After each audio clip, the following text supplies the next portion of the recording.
जम्मू में पंडित प्रेम नाथ भट्ट को खिराज अकीदत पेश किया गया। इस मौके पर होने वाली तकरीब में मरकजी वजीर डॉक्टर जितेंद्र सिंह शामिल हुए। आपको बता दें कि कश्मीर के एक अजीम सहाफ़ी, राइटर और नेशनलिस्ट पंडित प्रेम नाथ भट्ट थे। उन्होंने दहशतगर्दों ने 27 दिसंबर 1990 को आज ही के दिन शहीद कर दिया था।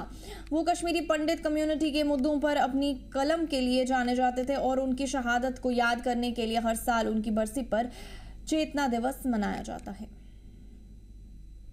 ये सच है कि आज तो हम पहले श्रद्धांजलि और स्मरण करने आए थे पंडित प्रेमनाथ भट्ट को, जिनकी शहादत आज से लगभग ठीक 35 वर्ष पहले हुई थी इसी दिन। और 35 वर्ष का ये लंबा अरसा किस तरह से गुजरा है, इतनी तेजी से समझ नहीं आया, पता ही नहीं चला। लेकिन ये भी सच है कि लगभग 3 पीढ़ियां इस समाज की हैं जिनसे वक्त ने ये हर्जाना वसूल किया है। और ये हमारे 20-22 बरस इसलिए भी जाया हुए कि सन 2014 तक कभी भी किसी सरकार ने संजीदगी के साथ, ईमानदारी के साथ इनकी व्यथा को ना समझा, ना उसका समाधान ढूंढने का कोई प्रयास किया। ये पहली बार मोदी जी के आने के बाद सन 2014 देश आता है जी, रेवेन्यू कलेक्ट करो। लास्ट साल के आखिरी महीनों में तो आप गरीब ऑटो वालों को, गरीब डंपर वालों को, गरीब टेम्पू वालों को, स्कूटी वालों को, गाड़ियों वालों को, पूरे रियासी की जनता को आपने तंग करके रखा है, हरास करके रखा हुआ है ना। आप अपने अगर लीगल चालान करें तो हम उसे फॉलो करेंगे। जैसे हमने माना कि हमारे पास तरपाल नहीं था, आपने चालान किया, हम इसको भुगतेंगे हम। लेकिन आप इल्लीगल चालान कर रहे हो अपनी पब्लिसिटी करने के लिए गरीब लोगों को नाजायज तरीके से तंग ना करो। बीजेपी के नेशनल यूथ लीडर बिलाल परे ने आज नेशनल कॉन्फ्रेंस पर संगीन इल्जाम लगाते हुए कहा कि पार्टी ने जो वादे अवाम से किए थे उन्हें पूरा नहीं किया गया है। उन्होंने कहा कि एनसी सरकार ने शासन, सोशल वेलफेयर और डेवलपमेंट से मुतालिक जो वादे किए थे वो पूरे नहीं हुए, जिसकी वजह से अवाम को हमेशा परेशानियों का सामना करना पड़ रहा है। बिलाल परे ने कहा कि कश्मीर में एक ऐसा वक्त भी था जब पैलेट गन्स का इस्तेमाल किया गया था और नौजवानों को देर रात उठाया जाता था। उन्होंने कहा कि अब हालात बदल चुके हैं, अब पैलेट गन्स, गोलियां और बंद शटर नहीं है। उन्होंने कहा कि अब रोजगार के मौके बढ़ रहे हैं और टूरिज्म सेक्टर में तब्दीली आ रही है, जिसका असर मकामी नौजवानों पर हो रहा है। बिलाल परे ने आगे कहा कि बांडीपोरा के चुने हुए नुमाइंदे श्रीनगर में ही रहते हैं और वो अवाम के बीच नहीं होते, जबकि बांडीपोरा के हालात इस बात का सबूत है कि यहाँ अवामी मुद्दों पर ज्यादा तवज्जो दी जाने की जरूरत है। उन्होंने ये भी कहा कि बीजेपी डेवलपमेंट, शफाफ हुक्मरानी और पॉलिसीज के जरिए आवाम की परेशानियों को सुलझाने के लिए पुरअज़म है। जो जिंदगी गुजारी है। नया कश्मीर वो कश्मीर है जब यहाँ पैलेट चल रहे थे। नया कश्मीर वो कश्मीर है जहां यहाँ 12 बजे रात के जवानों को उठाते थे। नया कश्मीर यह है कि हर रोज लगभग एक्ट जो मिल रहा था वो लगभग 120 को एक्ट मिल रहा था। नया कश्मीर आज वो है, न गोली चल रही है, न पैलेट चल रहा है, न हड़तालें बंद है, रोजगार आ रहा है, टूरिज्म में चेंज हो गया और पूरा जितना भी यहाँ नौजवान है वो जी रहा है।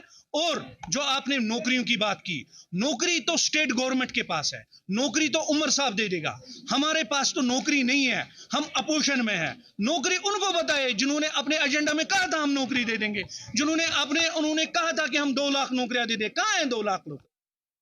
अनंतनाग ईस्ट से एमएलए रियाज अहमद खान ने आज डाक बंगला खनबल अनंतनाग में एक अहम रिव्यू मीटिंग की सदारत की। इस बैठक का मकसद हल्के में जारी तरक्याती कामों और अवामी फलाह बहबूद से जुड़ी स्कीम्स का जायजा लेना था। मीटिंग में मुख्तलिफ डिपार्टमेंट के अफसरान मौजूद रहे, जिन्होंने एमएलए को इंफ्रास्ट्रक्चर, पानी की सप्लाई, बिजली, सेहत, तालीम और दीगर बुनियादी सहूलतों से जुड़े प्रोजेक्ट्स के बारे में ब्रीफ किया। इस मौके पर एमएलए रियाज अहमद खान ने तमाम तरक्याती कामों को वक्त पर मुकम्मल करने पर जोर दिया और अफसरों को हिदायत दी कि कामों में शफाफियत, मयार और जवाबदेही को यकीनी बनाया जाए। मीटिंग के बाद मीडिया से बात करते हुए एमएलए रियाज अहमद खान ने कहा कि ताज़ा डिलिमिटेशन के अमल को जल्द से जल्द पूरा की जानी चाहिए ताकि अवाम को इसका फ़ायदा मिल सके।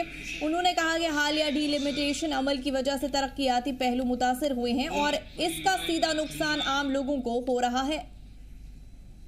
ये मेंबर असेंबली की जिम्मेदारी बनती है कि जो जितने भी डिपार्टमेंट्स हैं उनके साथ साल में 1-2 बार रिव्यू किया जाता है और देखा जाता है कि कॉन्स्टिट्यूंसी जो पर्टिकुलर होती है, मेरी कॉन्स्टिट्यूंसी जैसे 46 अनंतनाग ईस्ट है, वहाँ क्या तरह की काम आज तक हुए, क्या बोटल नेक्स हैं, क्या मुश्किलात दुश्वारियाँ आई हैं, क्या करने जा रहे हैं, और जो आइडेंटिफिकेशन ऑफ लैंड वगैरह है उसमें एमएलए और लोगों का रोल एक होता है।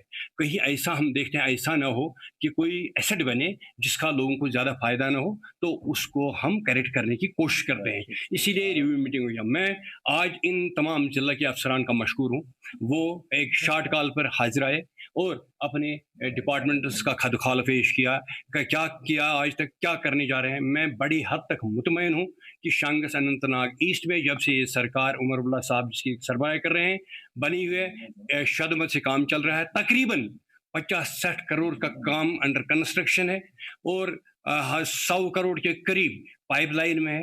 मुझे लगता है कि आइंदा आने वाला जो वक्त हो मेरी कॉन्स्टिट्यूंसी के लिए तरक्की का वक्त हो।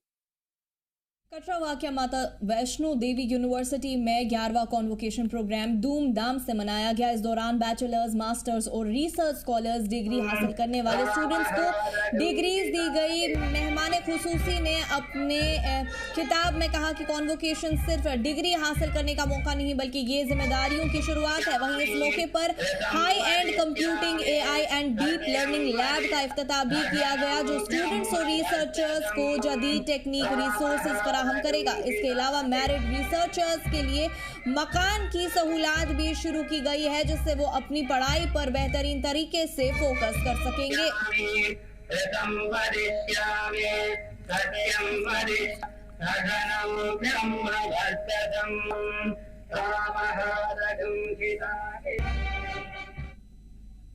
रियासी में सैलाब मुतासिर खानदानों के लिए बड़ी राहत की पहल करते हुए कुल 320 घरों का संग बुनियाद रखा गया। इससे अहम प्रोग्राम में जम्मू कश्मीर के LG मनोज सिन्हा ने शिरकत की। प्रोग्राम का इन्नाकाद माता वैष्णो देवी आध्यात्मिक केंद्र कटरा में किया गया जहां अफसरान, लीडरान और इससे फायदा उठाने वाले लोगों ने बड़ी तादाद में शिरकत की। इस मौके पर LG मनोज सिन्हा ने कहा कि हुकूमत सैलाब मुतासिर लोगों के साथ पूरी मजबूती से खड़ी है और उनकी बहाली की कोशिशों में लगी हुई है। उन्होंने कहा कि कुदरती आफत से मुतासिर खानदानों को महफूज, टिकाऊ और बाइज्जत घर फराहम करना हुकूमत की जिम्मेदारी है। इस सिमत में जिला रियासी में 320 घरों की तामीर का काम शुरू किया गया है जिससे सैकड़ों खानदानों को मुस्तकिल छत मिल सकेगी।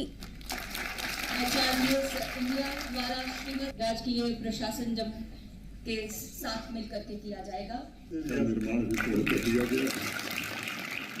मुझे विश्वास है कि ये सभी प्रोजेक्ट समावेशी, समृद्ध, समर्थ और सशक्त रियासी का निर्माण कर सकेंगे। आपकी आकांक्षाओं के अनुरूप बेहतर संसाधन भी सुनिश्चित कर सकेंगे। पिछले दिनों विधायक जी, DDC चेयरमैन साहब, यहाँ के अनेक लोग मुझे मिलते रहे हैं। 3 प्रमुख बातें, तीनों पर एक, कटरा शहर का अंडरग्राउंड सीवेज सिस्टम, ये आने वाले 6 महीने में काम शुरू हो जाएगा, इसकी स्वीकृति हो जाएगी। ये भारत की मास्टर प्लान कटरा अंतिम चरण में है, जल्द ही मास्टर प्लान की स्वीकृति भी आपको मिल जाएगी। तीसरा, ये मल्टी मॉडल कम्युनिकेशन, तो कटरा क्रांतिकारियों की भी भूमि है। हर काम में कुछ नुक्स निकाल देना और हर काम में ज्ञान दे देना, या तो हमारे गाजीपुर में होता है या कटरा में मैं देखता हूँ।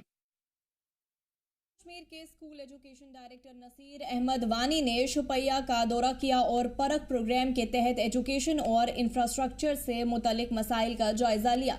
नसीर अहमद वानी ने कहा कि हुकूमत आने वाले सालों में शुपैया के स्कूलों का इंफ्रास्ट्रक्चर में सुधार करने के लिए पुरअज़म है। उन्होंने कहा कि क्लासेस, बुनियादी सहूलत और मुख्तलिफ स्कूलों के बारदाबंदी में अहम सुधार होंगे ताकि इलाकों के लिए बेहतर माहौल को यकीनी बनाया जा सके। डायरेक्टर ने किताबों को ज्यादा कीमत पर बेचने पर उठाई शिकायतों को संजीदगी से लिया। उन्होंने बताया कि जम्मू और कश्मीर के तमाम जिलों में ऐसे मसाइल की जांच के लिए टीमों का तश्कील किया गया है। उन्होंने वार्निंग दी कि जो लोग किताबों की ज्यादा कीमतों पर फरोख्त करेंगे या वालिदों को स्पेसिफिक वेंडर्स से किताबें खरीदने पर मजबूर करेंगे, उनके खिलाफ कड़ी कार्रवाई की जाएगी।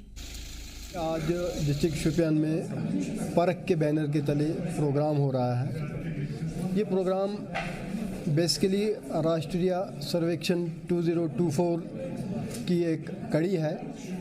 इस प्रोग्राम का मकसद ये है कि हमारे ज़िला शोपियान में जो हमारे बच्चों की लर्निंग लेवल्स हैं डिफरेंट स्टेज पे, वो क्या है और उनको दूर करने के जो कमियां हैं उनको दूर करने के लिए हमें मज़ीद आगे क्या करना है। बिल्कुल जो भी कमी है, हमारे जो प्लानिंग विंग है हर एक डिस्ट्रिक्ट में, उनका काम ही ये होता है कि देखा जाए कहाँ पे किस तरह की कमी है। और इंफ्रास्ट्रक्चर इम्प्रूव करना जो है ये एक रेगुलर प्रोसेस है, ये चलता ही रहता है। एक साथ में सारे काम नहीं होते। तो इंशाल्लाह ये जो फेंसिंग का है या कहीं पे कोई बिल्डिंग ख़राब है उसको दुरुस्त करना, ये चीज़ चलती रहेगी इंशाल्लाह। और आपके डिस्ट्रिक्ट में भी यहाँ हो रहा है।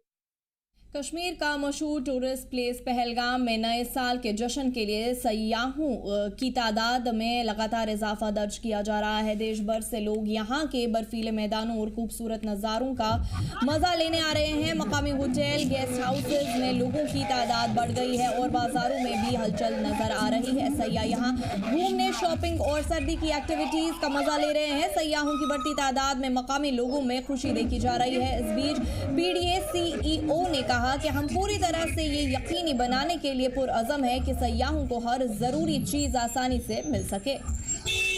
है पहलगाम में, और हम अभी ऊपर से अभी देख कर आए हैं सारा कुछ। और मेरा नाम दीक्षा है, मैं हिसार हरियाणा से आई हूँ।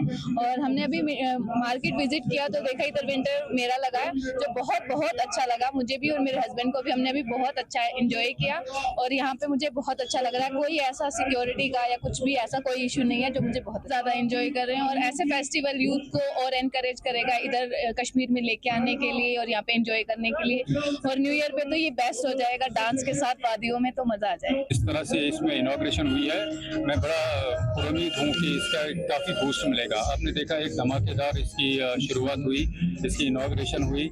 यहाँ पे जो लोकल्स है उनका एंथुसियाज्म देखने लायक था। जो हमारे टूरिस्ट्स हैं, चाहे डोमेस्टिक हैं, फॉरेनर्स हैं, जो भी है, सबका बड़ा एक अच्छा एंथुसियाज्म रहा है। सबका हमने देखा कि काफ़ी वो पुरजोश है, काफ़ी जज्बे के साथ आए हैं। और मुझे पूरी उम्मीद है कि अगले 6-7 दिनों तक इसी जज्बे से वो आते रहेंगे और ये एक बड़ा एक ग्रैंड सक्सेस बनेगा।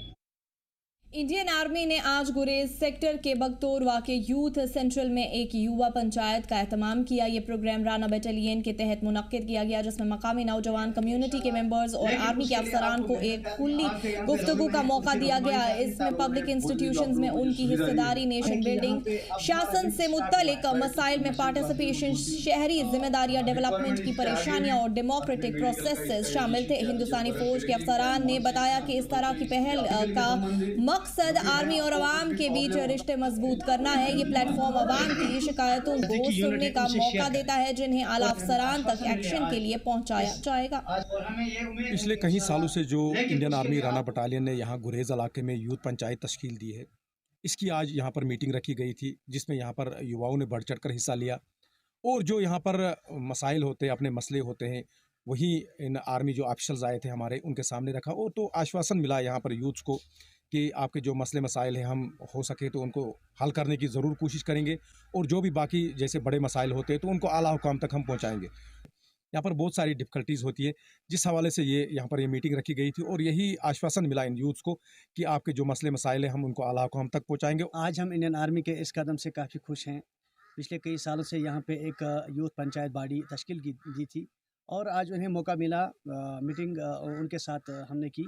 और यही विंटर के हवाले से जो भी हमारे मुश्किलात होते हैं विंटर में, वही डिमांड्स हमने इंडियन आर्मी के सामने रखी। और इंडियन आर्मी के जो ऑफिशियल आए थे उन्होंने हमें आश्वासन दिलाया जितना हो सके हम आपकी डिमांड को पूरा करेंगे, जिसके लिए हम इंडियन आर्मी का तहे दिल से शुक्रिया अदा करते हैं। आज हमारे ब्लॉक बगतौर में जो राणा बटालियन के आर्मी है वो यूथ सेंटर में आए और बहुत सारे यूथ भी आए। आज यूथ मीटिंग थी, उसमें बहुत सारे यूथ ने अपने अपने गांव के जो मुश्किलात थे वो आज पेश किए। जो आर्मी के अफसर है ये यकीनन 100% नहीं 50% ही सही जो इनके मसालात है वो हल करे। इसीलिए हम आर्मी का शुक्रिया अदा करना चाहते हैं जो ये यूथ के साथ या गाँव वालों के साथ बहुत अच्छे से पेश आते हैं। खबरों में आज इतना ही। आप देखते रहिए जी जम्मू कश्मीर लद्दाख। हमें दीजिए इजाजत। अल्लाह ने के बाद।